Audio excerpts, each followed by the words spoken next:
Bismillahirrahmanirrahim. Assalamualaikum warahmatullahi wabarakatuh. Salam soleh mandiri cerdas. Hamdan wa syukran lillah amma ba'd. Hai anak soleh dan solehah sekalian, apa kabarnya hari ini? Mudah-mudahan anak soleh selalu sehat, selalu dalam lindungan Allah Subhanahu wa Ta'ala. Baiklah anak soleh dan soleh sekalian, kita akan lanjutkan pembelajaran kita tematik pada pembelajaran yang tema kedua, yaitu pada subtema pembelajaran yang kelima dan keenam. But before that, tapi sebelumnya, marilah sama-sama kita mengucapkan lafaz basmalah. Bismillahirrahmanirrahim. Baik, anak soleh dan soleha, kita lanjutkan pembelajaran pada tema yang kedua, pada subtema yang kelima dan enam. Adapun pada pembelajaran kelima ini kita akan belajar satu, yaitu SPDP, 2 IPS, kemudian pembelajaran yang keenam kita akan belajar tentang insya Allah nanti bahasa Indonesia dan PKN. Ustaz berharap anda soleh dan soleha tetap semangat mengikuti pembelajaran hari ini, dan semoga apa yang Ustaz sampaikan nanti pada pelajaran yang akan Ustaz sampaikan anda soleh dan soleha bisa memahaminya dengan baik. Baik, are you ready to study? Are you ready? Oke, langsung saja kita akan belajar SPDP. Nah, pada pembelajaran SPDP ini kita akan belajar tentang pola irama dan ketukan. Nah, apa sih yang dimaksud dengan irama? Irama adalah rangkaian bunyi yang teratur. Sedangkan pola irama itu adalah panjang pendeknya bunyi dalam sebuah lagu. Nah, pola irama dalam sebuah lagu pada umumnya itu ada yang ketukannya itu ada 4/4, 3/4, 2/4, dan 6/8. Nanti anak soleh dan soleha bisa lihat di halaman 111 ya, di sana sudah tertera bagaimana itu yang dimaksud dengan pola 4/4, 3/4, 2/4 ataupun 6/8. Nah, Ustadz akan mengulangi lagi bahwasanya pola irama itu adalah panjang pendeknya bunyi dalam sebuah lagu. Misal 4/4 berarti nanti dia ketukannya ada 4. Begitu seterusnya. Baik, kita lanjut pada pembelajaran IPS. Nah, pada pembelajaran IPS ini kita akan belajar tentang pemanfaatan sumber daya alam atau kita singkat dengan SDA.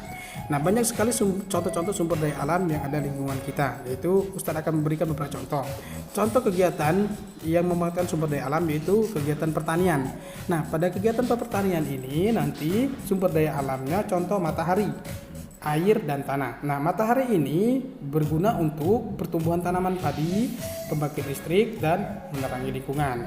Kemudian air ini berfungsi sebagai mengairi lahan pertanian, dan tanah yang berfungsi sebagai media tanam. Kemudian selanjutnya pembuatan ikan asin, contoh kayu, garam, dan matahari.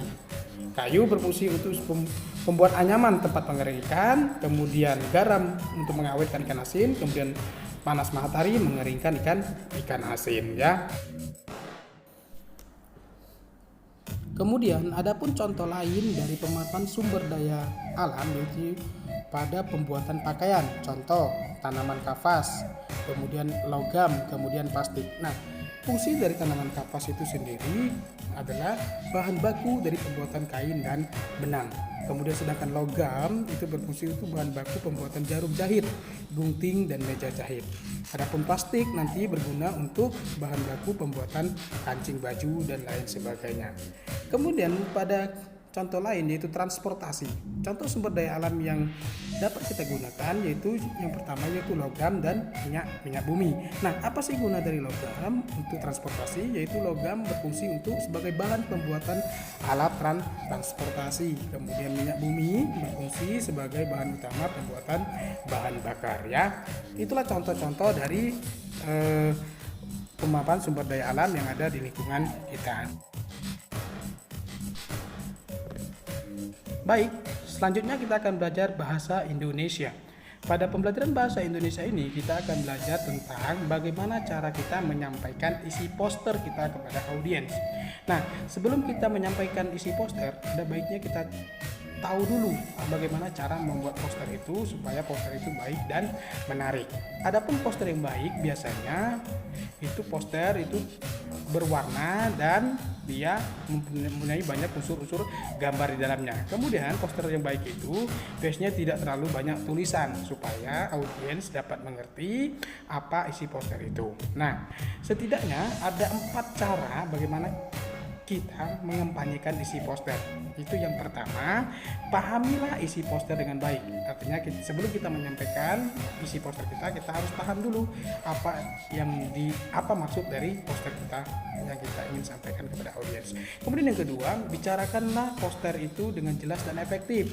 Ya jelas, kita harus berbicaranya dengan suara yang jelas, lantang, dan mudah dicerna kalimat kita.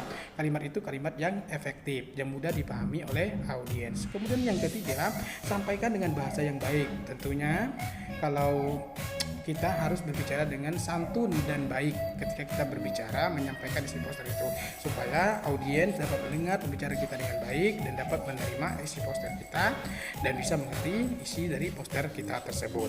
Kemudian yang ketiga ataupun yang keempat, yang terakhir, bersikaplah tenang dan percaya diri berbicara dengan suara yang nyaring. Ya, kita harus tenang, tidak gugup, tidak nervous ketika menyampaikan isi poster di depan audiens ya. Kemudian keempat itu bisa kita aplikasikan dan bisa bermanfaat nanti apa isi poster kita dapat tercapai dengan baik.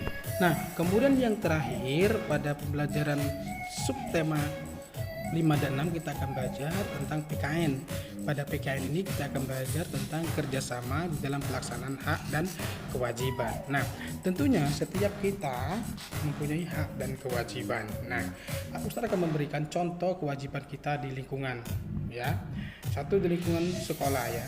Di lingkungan sekolah, adapun kewajiban kita di lingkungan sekolah yaitu mentaati aturan sekolah. Kemudian yang kedua, menjaga kebersihan di sekolah. Kemudian hak kita di sekolah. Adapun hak itu yang pertama mendapatkan pembelajaran yang baik. Kemudian yang kedua, hak mendapatkan pelajaran yang baik. Seharusnya antara hak dan kewajiban itu haruslah berimbang. Dan insya Allah nanti jika kita melaksanakan kewajiban kita, maka hak itu akan ikut serta pada kewajiban itu. Maka kewajiban dan hak itu harusnya seimbang. Baiklah Nanda Soleh dan Soleha, mungkin itu yang dapat Ustadz sampaikan pada pembelajaran hari ini. Semoga Ustadz berharap Anda Soleh dan Soleha dapat mengambil pembelajaran dari hari ini dan bisa paham dan mengerti tentang materi yang tersampaikan pada hari ini. Kemudian nanti bisa mempraktekannya dalam kehidupan sehari-hari. Mungkin itu yang dapat Ustadz sampaikan. Kurang lebihnya Ustadz mohon maaf. Kepada Allah Ustadz mohon ampun. Sebelum kita tutup pembelajaran hari ini, marilah sama-sama kita melapaskan nafas hamdalah.